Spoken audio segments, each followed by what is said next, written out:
Kaya ito balik-balikan gamay ning controversial mga higalang nahitabo sa PGMN, kining Peanut Gallery Media Network. Di ang ilang founder mismo maoy nadakpan kauban sa laing upat nila ka mga empleyado. Kining PGMN, Peanut Gallery Media Network. Now, ato mahigalang sabton o ato mahigalang hagpaton kining mong isyo. Ato mahigalang klarohon na kining isyo kang Romualdez lahi ni. Kining isyo sa entrapment lahi sa ding isyo. So karon nga ni ana mahigalang ni buto na ni.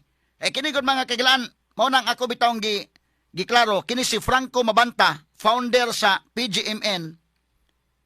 Kinsa man ni siya, malagmit nga ang mga tao, ang mga active sa social media platforms nato, mga active mahigala, mga netizen, malagmit na kaila sila.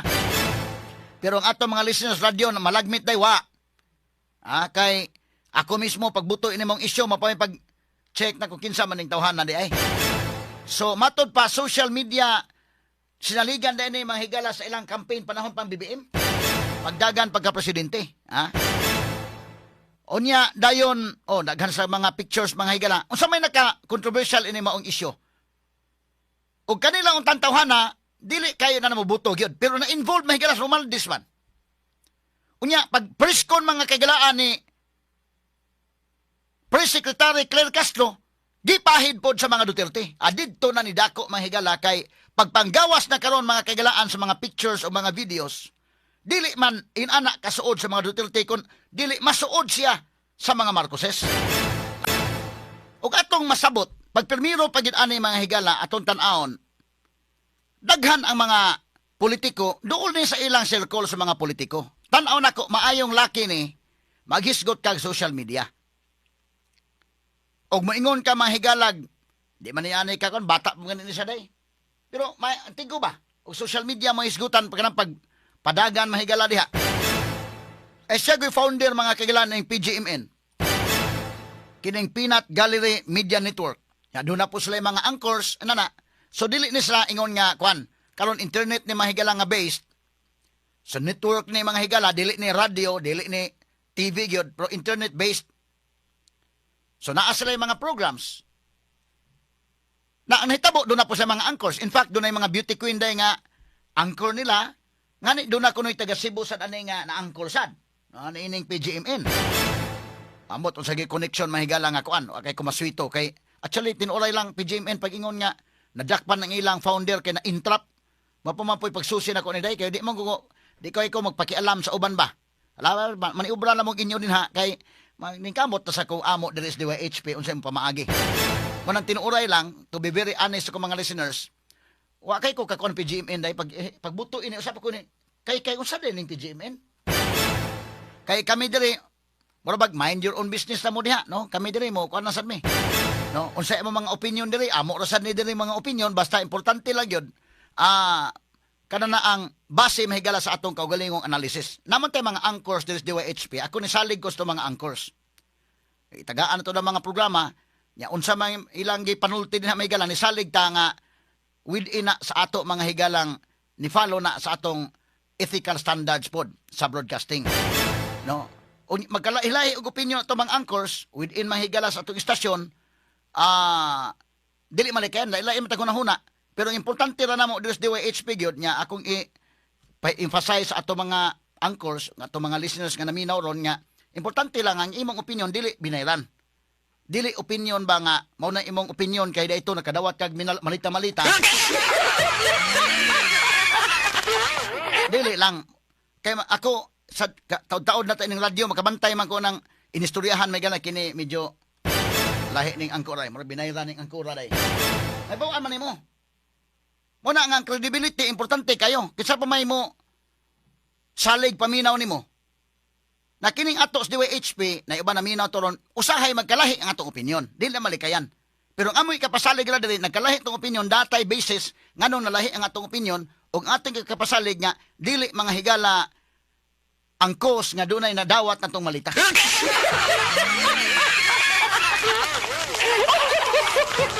Dunay mga basis. Example kini bitawng naantay mga amigo mahigala sa media magkalahi mig opinion.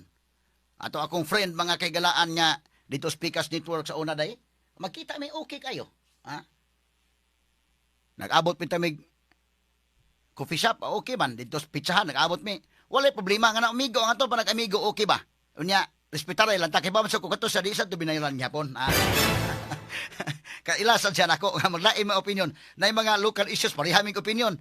Pag-abot national issues maglahi mig opinion. Pero kita mi okay, way problema.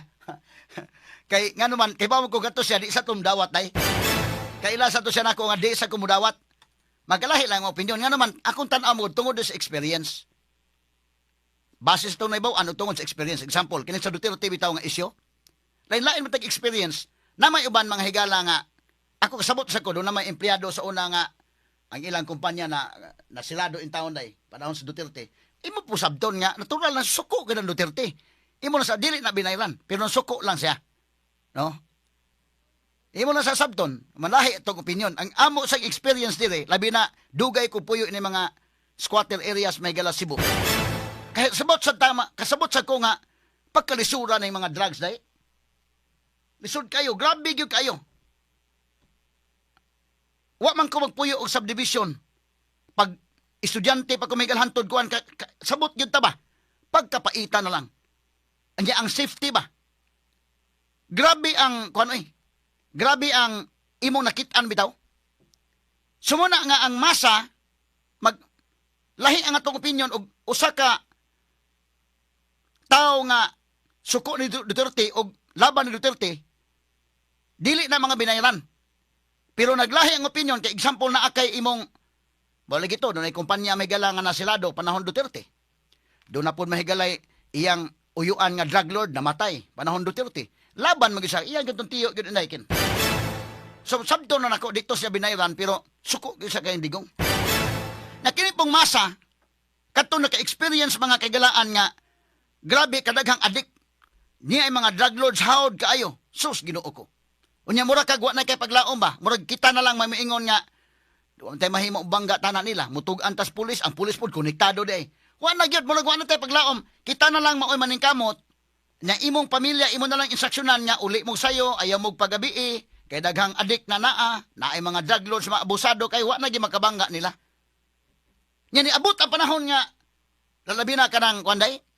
Sus, lahi mo nga subdivision, good man ang dili sa karelate kayo ka ng subdivision nga, puyo ka high-end subdivision. Wa may mga tao nga to nga, mga adik bitaw mo kalitag pang solicit sa inyo.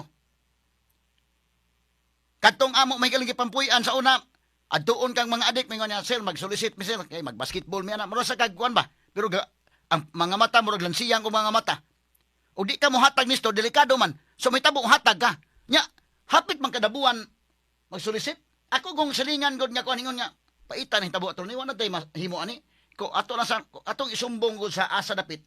Makuyawan sad kang musumbong kung kinsa kay wa tay masaligan dito. Basig konektado sad kay nahitabo ba yan na inana. Daghang kay kog mga nahibaw anak mga higala. So muna nga murag wala kay paglaom ba? Unsaon man ni mga tawhana, wa na gyud makabadlong ani. Kini mga drug lords nga mga tampalasan kayo. Sus pag abot ni Duterte na nahilom ng layas bitaw na day nangamatay itong uban. Labig na nukol mga sugid tigpabinaw. Ang ako kong salingan ningon day, hay salamat na turni. Wa na gyud ang akong budget no na klaro na gyud. Kay sa una imong budget ka na usa ka buwan, gi-budget ko nimo. Adtuon ka kay solisitan ka na mga puwag mata. Pag-abot Duterte, ang ilang experience mo, muna kong ingon nga, maglahi tag opinion tungod sa experience. Muna kong iklaro nga, diri sa among Sibianan, DYHP RMN Cebu, muna ang atong Puryabuyag, kita'y credible ta, overall number 1 ta, diri sa Sugbo, gumikan mga kaigalaan sa atong pag-amping sa atong credibility. Straight to the point. Nauso na ng social media, pero dili, ako di sa kumusugutan na nga, basta lang, nala, play lang tag mga social media da, aron lang yun nga, mo engage sa ayaw lang. Media man ta. Daghan may mga complainant sila na mga magtiayon, manag-uya ba na nga mag-away, dili na mo pasabungon on air Ngano man, dili man may makapas lang nga, aron mo engage ayaw. Tanaw na to og unsa man nakatabang bata ba si kita no nakaguba nila. So amo na mahigala gina-screen. In fact, katulaging complaint mahigala sa sitiyo day nga kwan, March 19 pagud to. Unsa kadako gud sa time nga among gihatag. Atong tawgan dito sitol na dito basig danig of air lang. Inana March 19 pa nya unsa man to natuna discuss mayo na gud. Gumikan kay atong gitan-aw ba unsa ba nga higalay butang din ha nga kitang media nga maka-deliver gyapon ta sa atong pagka-media. Kini man gud mga kaigalan kalain aning hitabua kung atong tuuhan ang NBI ha. Lahi man gud ni mahigala ang side pod nila with due fairness ni ining Franco mabanta sa PGMA ningon siya nga gisit up para sila. Pero ang NBI lahi mga higala ang ilang version. Unya naapoy mga ebidensya. Diha na magud ang problema ron. Kay mo tan-aw magud ta sa mga ebidensya. Ang hitabuan ni naghimo sila mahigala og investigative report 90 minutes. Mga anomalya ni mga higala matud pa sa flood control projects. Diin ang na-involve ini mga kaigalaan si Martin Romualdez. Straight to the point. So kana og mapagawas ng maong video mas maayo. Ipagawas na maong video. Atong i-treat na nga separate na. That is distinct and separate nining issue sa entrapment. Lahi ning entrapment nga issue, lahi ng issue ni Romualdez. Puslan man nadakpa na mo ba ipagawas ko no ng 90 minutes nga video. Kay mao man ay gikahadlukan ni Romualdez matud pa. So nagpreparar sila og expose. Nagpreparar sila mahigalag dugay-dugay kuno nag-investigate ni day mga 5 months gani kuno. Ilang gi-videohan, gi-investigate kompleto mga dokumento. Production kini. Nga kung mugawas ning maong video mga higala, maguba si Romualdez. Kay siya mga kagalaan maoy utok ni ining kinawatay sa flood control. So kada kung mapagawas, halay pagawas. Ako mapil ko mananghid ko dahil nga ako i-play na dali. Og naa ng 90 minutes ka video. Pero kaning issue sa entrapment, that's another issue sabday. Ha? Duha ka issue ni. Ang nakadako ko din ni, Romualdez may na-involved. Sus, pag-abot ni Claire Castro mahigala sa iyang briefing, iya man na mahigalang gipahid sa mga Duterte. Dinisamot o kadako ang issue kay pagpanggawas na ron sa mga ebidensya. Dili man na suod sa pamilyang Duterte, suod man sa pamilyang Marcos. Straight to the point. Dito na mga higala ng gawas. Nga ato i-evaluate ni mga pictures ha o mga videos. Kining hitabua, naghimo sila 90 minutes nga expose nila sa mga anomalya mahigala matod pa Romualdez. Gipadad-an teaser day.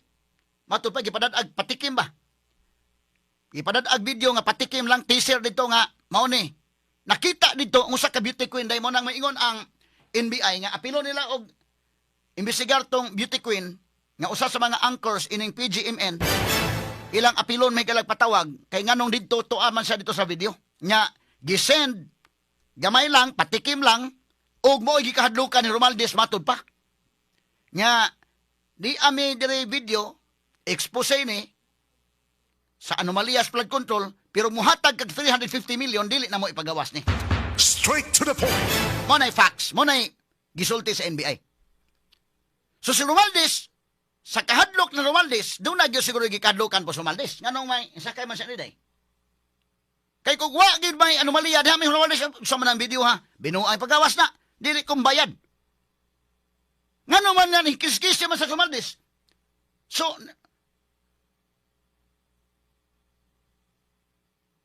pag ingon mahigala nga, 350 million, nihangyo sa Romualdez nga, pwede ba 300 million lang? Mahala day nung kaingon kag matay ka mauso mga kwarta ni mga tawhan na kung tinuod bang galin niya. Paspas yung kwartaha din ni store kumahon. Ha? Di po ka makaingon dili hinaguan dili sining tanday kay nahago sa himo sa tanay. Unya, singot po sila oy limang ka nagma-intrap.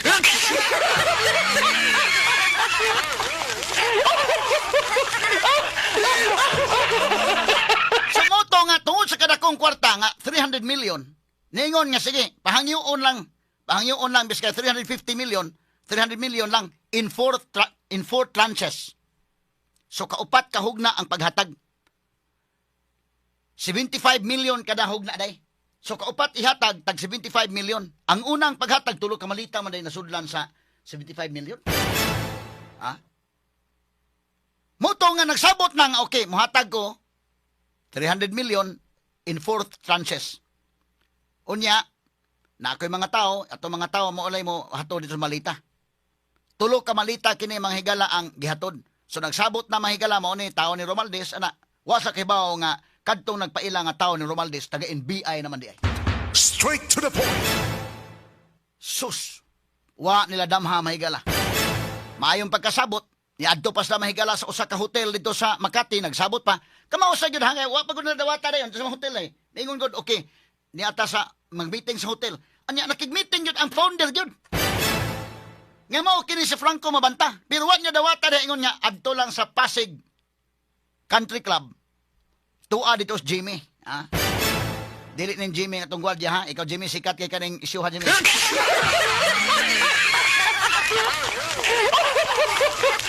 Usa ka high-end hotel, nag-meeting sila dito sa Makati. Nya kini man guday, bisa pag may kag sit up, okay lang. Mao na i-defense mahiga lang sit up. Pero ang mga CCTV makita mo dito gud. Meeting mo sa hotel. Ha? Unya iyang ginsaksyonan ang mga agents nga wa sa magdahong nga mga agents sa NBI. Nagtuo sa mga taong Romaldes. Iyang ginsaksyonan nga i-deliver ang kwarta ngadto sa Valley Verde Country Club, Pasig Manila. Pasig Country Club. Tua nagpaabot si Jerry, si Jimmy. Ha? Tua nagpaabot Jimmy. Iyang kauban eh. Og unya pag-abot dito nya sige mag-abot dito. Unsa man na si Jimmy nakakuan sa may sulot, nakamas na, naka-jacket. Duha na sila kabuk na naa. So kana nga mga istorya purbida. Although inosente paghapon sila sa pagkakapon, they are presumed innocent pa ha. In fairness nila mga sukid tigpaminaw. In fairness nila. So gipahigayon ang entrapment operation didto na mahigala na entrap kining hitabo aron. Na ato ning tiwason ning hisgoto niya kay gisinyasa na magustong technician nga diya na. Kuha na, kinini ang Manila na. Unsay nakadako ini kay involved si Romaldes, unsa pa nakadako ang press conference si Claire Castro. Na among gini mahigalahin ang Claire Castro. Kini ko Claire gud man ko mutubag lang nga mutubag. Ang iya mahigala inigtubag niya attack mo dayon sad. No? So ato ning isgutan mga kagalaan. Nagpakita sa mga pictures ang mga tao ang netizen mao sa ni pabaha na yung mga pictures nga mga videos pa gyud. Ngayon anak kasuod. In fact, birthday mahigala ining Franco Mabanta. Dito mahigala ang magtiayon nga si Bongbong Marcos ug si Lisa Marcos. Naghag pa gyud sila. May pang pagkabiso-biso. So sila mo isuod ay.